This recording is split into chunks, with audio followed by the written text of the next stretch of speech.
Hello, Mountainside, and everyone else who might be watching. Thank you for turning in to another installment of our thoughts and encouragement.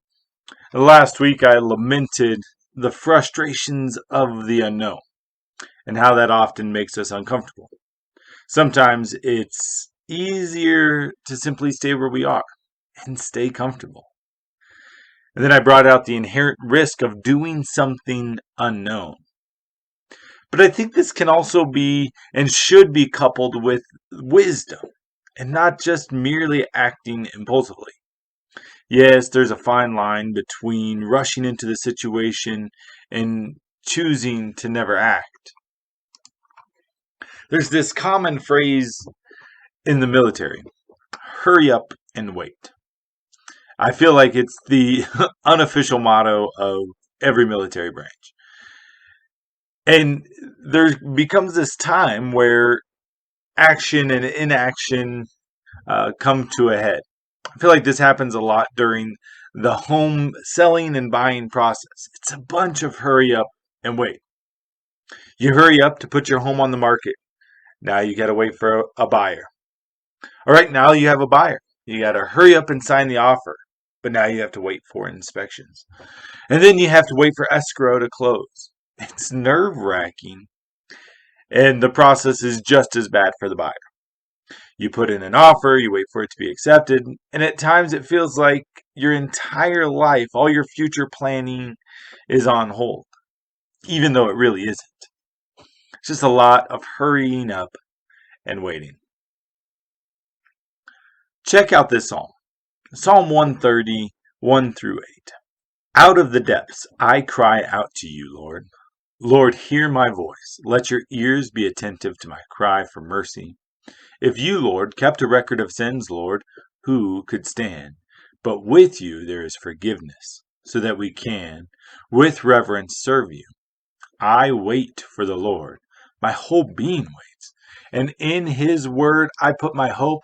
I wait for the Lord more than watchmen wait for the morning, more than watchmen wait for the morning.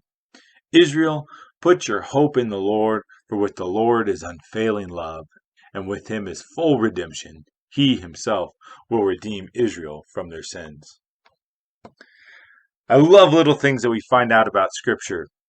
Like this note at the beginning of the psalm that it is a song of ascents, meaning it was sung as people traveled to Jerusalem, to the hilltop for one of their major festivals. Helps you to put God and his goodness in perspective. It's awesome because it recounts the character of God as a being who's attentive, forgiving, steadfast. And not only is God someone you can trust, but someone worth trusting. Waiting on God is described in two ways in this passage. First, the waiting has the connotation of counting on or relying on, trusting.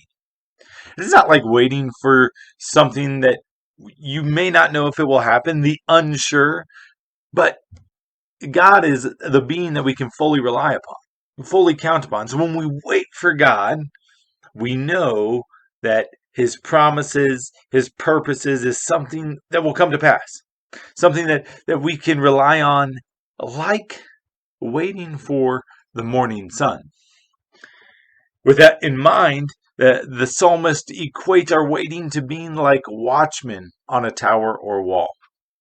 Now, I'm not sure if you've ever worked on a night shift or the graveyard shift and you are waiting for that time to be over. And it seems like those moments right before the sun comes up take forever. And I could only imagine the intensity if you were a watchman waiting and watching for an oncoming enemy attack, and here it is, darkness, and you have no idea what's coming in. You're just waiting for that sun to rise so that you can see what is on the horizon. And the psalmist says this is what it's like to wait on God. Because even in the darkest, most isolating moments, even when you feel like there's no one there to take care of you, we know that God is right over the horizon with his warmth, his provisions, with his light. to shine into the darkness, to light up the world below. And so, with this in mind, we wait with anticipation for God's promises. We wait with anticipation for God's purposes, not because we really hope something good will come about or that we have these wishful thinking moments, but we know that God is attentive, God is forgiving, God is steadfast. And with these character traits in mind, we wait on God. We wait for Him to take care of us because He has promised to do so. Thank you for watching, and God bless.